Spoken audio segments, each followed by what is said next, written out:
हमारे बीच में एक पंचायत के चुने हुए डीडीसी मेंबर है जो घर वापसी हो रही है। ये प्रेसिडेंट साहब आपको इंट्रोड्यूस करेंगे। मैं प्रेसिडेंट साहब से कहूँगा कि वो आपसे मुखातिब हो।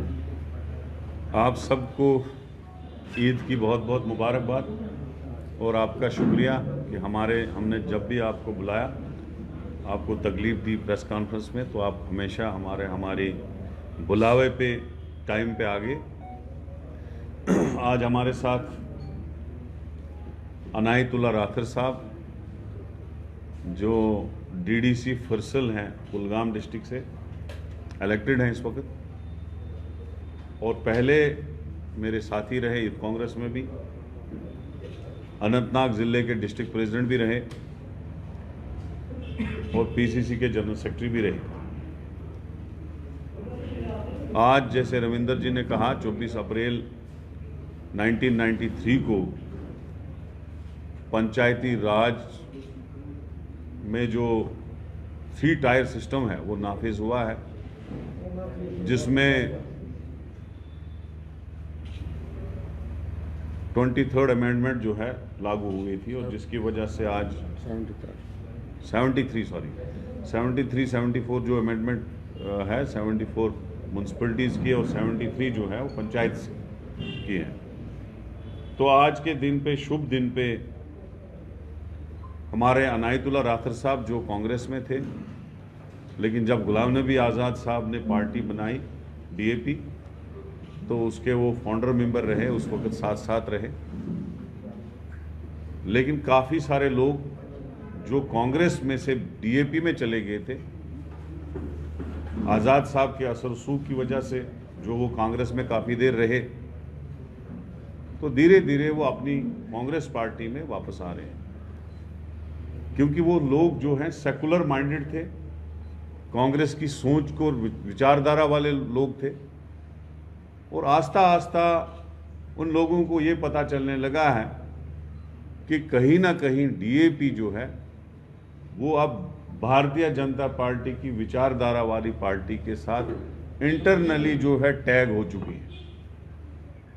और जैसा कि मैंने ये बात स्टार्टिंग से कहा था, हर इंटरव्यू में, हर स्पीच में कहा था कि ये बीजेपी की बी टीम है, तो अब मुझे बोलने की ज़्यादा ज़रूरत भी नहीं पड़ रही है, क्योंकि वो लोग खुद ही बोल रहे हैं कि हम क्या है। खुद ही आप देखेंगे कि कुछ दिन पहले जो आज़ाद साहब के नेशनल लेवल पे इंटरव्यू चले हर चैनल पे, उनने किस तरीके से मोदी जी के लिए स्टेटसमैन कहा कि 24 के बदले वो 26 घंटे काम करता है, और जिस राहुल गांधी जी की वो पूरी 10-20 साल तारीफे के पुल बांध रहे थे, और आज वो उनकी मुखालफत कर रहे थे बीजेपी और आरएसएस के कहने पे। तो आज हम अनायतुल्लाह राथर साहब का वेलकम करते हैं अपनी पार्टी में, कांग्रेस पार्टी में, कि ये इन्होंने घर वापसी की। तो यही आज प्रेस कॉन्फ्रेंस का अनुमान था। आने वाले दिनों में हमारे कांग्रेस पार्टी के प्रोग्राम कंटिन्यूअसली चलते रहेंगे। अभी हमारा जो जय भारत संघर्ष है वो डिस्ट्रिक्टों में, अभी कुछ डिस्ट्रिक्टों में बकाया है, कुछ में हुआ है, कुछ में नहीं हुआ, क्योंकि ईद का त्यौहार था, 2-4-5 दिन उसमें ब्रेक लेनी पड़ी। अभी कश्मीर के कुछ डिस्ट्रिक्टों में होगा, जम्मू में 2-4 डिस्ट्रिक्ट बकाया रहे हैं, वहाँ होगा, और उसके बाद स्टेट लेवल पे एक बहुत बड़ी रैली हमारी होगी जो हम करने जा रहे हैं। आपने देखा पिछले 7-8 महीने में जब से मैंने कमांड संभाली है, कोई दिन नहीं बचा होगा जिस दिन कांग्रेस पार्टी का कहीं ना कहीं प्रोग्राम हो रहा है। तो मुझे लगता है आने वाले दिनों में कांग्रेस पार्टी जो है, क्योंकि ये लोगों के हित की पार्टी है, कांग्रेस गरीबों का ज़्यादा सोचती है। कांग्रेस ये वो पार्टी है जिन्होंने मनरेगा की स्कीम दी, जिन्होंने राशन की जो 3 रुपये और 2 रुपये की स्कीम लागू की, जिस पार्टी ने ओल्ड एज पेंशन जो है यहाँ शुरू की।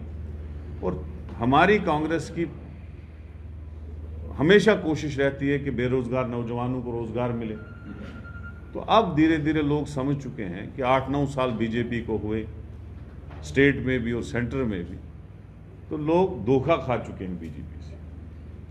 अभी डेमोलेशन ड्राइव बीजेपी ने चलाया गरीब लोगों पे, अभी प्रॉपर्टी टैक्स जो है वो शुरू कर दिया है, उसका ऑर्डर पूरा कंप्लीट है। अभी बिजली की रेटें 3-4 गुना बढ़ा दी हैं, जो वो लागू नहीं कर रहे हैं, अभी शायद इलेक्शन का वेट कर रहे होंगे। तो ये सारी चीज़ें जो है लोगों की मुखालिफ जो हैं चीज़ें वो बीजेपी कर रही है। और तीसरी बात, उनके कहने में जो उनका नेशनलिज्म जो वो नेशनलिज्म पे ज़्यादा फोकस करते थे, नेशनलिज्म की बातें लोगों को सुनाते थे, वो सारा नकली नेशनलिज्म निकला। जब सत्यपाल मलिक जी ने कहा कि हमारे सिक्योरिटी फोर्सेस ने जहाज़ मांगे थे प्राइम मिनिस्टर से, होम मिनिस्ट्री से, उनको रिफ्यूज़ किया गया, उनको प्लेन नहीं दिए गए, 2-4 प्लेन लग जाते उनको लेने में, और जिसकी वजह से पुलवामा सानिया हुआ। उस वक्त prime minister Jim Corbett park में शूटिंग करते थे, और दोनों ने, अजीत डोवल साहब ने और प्राइम मिनिस्टर ने, दोनों ने फ़ोन करके उसको बोला कि आप चुप रहो, क्योंकि उनको सियासी फायदा उसमें हो रहा था। तो अब ये बातें जिस समय वो जम्मू कश्मीर के राज्यपाल थे, उस समय उन्होंने ये सब क्यों नहीं बोला? मीडिया के सामने आकर कुर्सी छोड़ देते, सत्ता से बाहर जाने के बाद ये सब क्यों याद आ रहा है? फिर भी जो है वो अंदर से इतनी बड़ी बड़ी एक्टिविटीज जो है वो उनकी हो जाती है। ये आप सिक्योरिटी फेलियर कहेंगे या कहीं ना कहीं कुछ एलिमेंट्स है जो अंदर से जो है वो इनकी इस स्ट्रेटजिक में उनके साथ लड़ रही है, खतरा तो है। देखो, जो हुआ पहले तो जो रजौरी में हुआ, पुंछ में हुआ, पहले तो बताया गया कि वो बिजली की करंट जो थी, वो जो थंडर होता है, थंडर स्टार्म क्या बोलते हैं उसको, वो उसकी वजह से गाड़ी जल गई और वहाँ पे 4-5 फौजी हमारे शहीद हुए। लेकिन शाम तक फिर उसको मिलिटेंट अटैक बताया गया। मुझे लगता है सरकार को कोई बड़ी इंक्वायरी करनी चाहिए इसमें। ये तो सारी चीज़ें शक व शोबे वाली ही हैं। अभी सत्यपाल मलिक ने जो कहा वो भी शक वाला मामला है, अब तो बन गया कंट्रोवर्शियल, क्योंकि अब पूरा लोग सोच रहे हैं कि क्या मसला है, पुलवामा अटैक हुआ क्यों, क्या पता वो सियासी फायदे के लिए किया हो, वो भी है। और ये जो सानिया हुआ, हम तो कंडेम करते हैं कि हमारे 5 फौजी जो हैं उनकी जानें ज़ाया हुई। इंक्वायरी होनी चाहिए, दूध का दूध और पानी का पानी गवर्नमेंट को सामने रखना चाहिए, लोगों के सामने। तो सुन साहब, फारूक अब्दुल्ला कह रहे हैं कि मुझ में गलती खुद की थी और अब हैरास किया जा रहा है, आप इस बयान से सहमत हैं? गलती खुद की थी। देखो, गलती जहां भी सिक्योरिटी लैप्स होता है वहां गलती तो होती ही है। जहां फौजी मरे, शहीद हो जाए, वहां नेचुरली सिक्योरिटी फोर्सेस की गलती हुई कि क्यों सिक्योरिटी लैप्स हुआ। अभी आप रोज देखेंगे हमारे, मैं तो सेंट्रल में रहता हूं बनिहाल में, तो कितनी फोर्सेस जाती आती हैं। अगर हम सर्च ना करें, एआरओपी ना रखें, तो कुछ भी हो सकता है। जब हम उसमें प्रोटेक्शन लगाते हैं, पूरी तरह से टाइट सिस्टम रखते हैं, तो उस वजह से हम सानियाओं से बचते हैं। कितनी बार अभी तक माइन्स को डिफ्यूज किया गया, कितनी बार माइने लैंड माइन्स निकली। तो इसी वजह से अगर कहीं मूवमेंट है तो प्रोटेक्शन देना भी सरकार का या सिक्योरिटी फोर्सेस का काम है।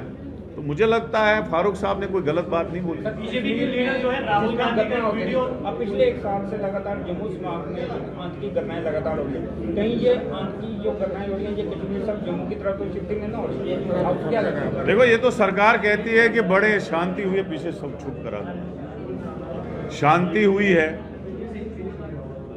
तो जो शांति के दावे करने वाले हैं उनसे पूछिए कि क्यों सानिया हो रहे हैं। हम तो सरकार में नहीं है, वो बोलेंगे कि क्यों ऐसा चीज़ हो रही है, क्यों जम्मू में ये ऐसी चीज़ें हो रही हैं। कभी डांगरी का मसला हो रहा है, कभी सिद्रा हो रहा है, कभी पुंछ में हो रहा है, कभी कहीं और हो रहा है।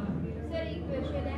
तरुण चुग ने ये कहा है कि जम्मू कश्मीर में जो टेररिज्म था, 3 फैमिली को रिस्पॉन्सिबल उन्होंने ठहराया है, जिसमें गांधी, नेहरू और मुफ्ती और फारूक अब्दुल्ला फैमिली का जिक्र उन्होंने किया है। इस पे आप क्या कहेंगे? सबसे ज़्यादा गांधी नेहरू। देखिए, बात ऐसी है, अगर जम्मू कश्मीर का हिस्सा इस वक्त इंडिया के साथ है और अगर किसी फैमिली ने सबसे ज़्यादा कुर्बानी दी है, टेररिज्म को झेला है, वो गांधी नेहरू परिवार हैं। हमारे पांचजहानी प्राइम मिनिस्टर इंदिरा गांधी ने कितनी गोलियां अपनी छाती पे खाई इस मुल्क के लिए, टेररिज्म का शिकार हुए। राजीव गांधी के पीसेस उड़ गए हवा में बम धमाके से। तो अगर आप ऐसी वो बातें करेंगे उस फैमिली के लिए जिन्होंने इस मुल्क के लिए कुर्बानियां दी हैं, तो ये फिर उनकी बुखलाहट है। रहा सवाल जो भी मेन स्ट्रीम पार्टी है जम्मू कश्मीर में, वो हमारी हो या वो अपोजिशन की हो, उन सब ने टेररिज्म झेला है। हमारे वर्कर मारे गए, एनसी के मारे गए, पीडीपी के मारे गए, ऐसा कुछ नहीं है कि कोई इसमें वो रहा।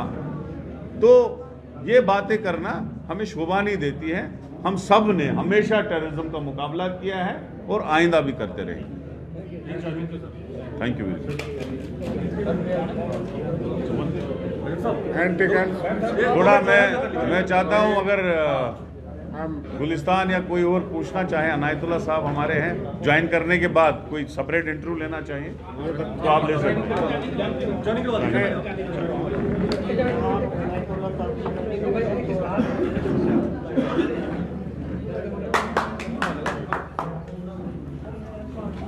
वेलकम।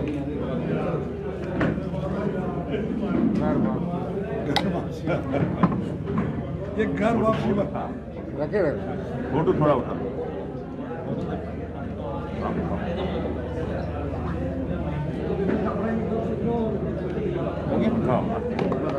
हाँ जी हाँ।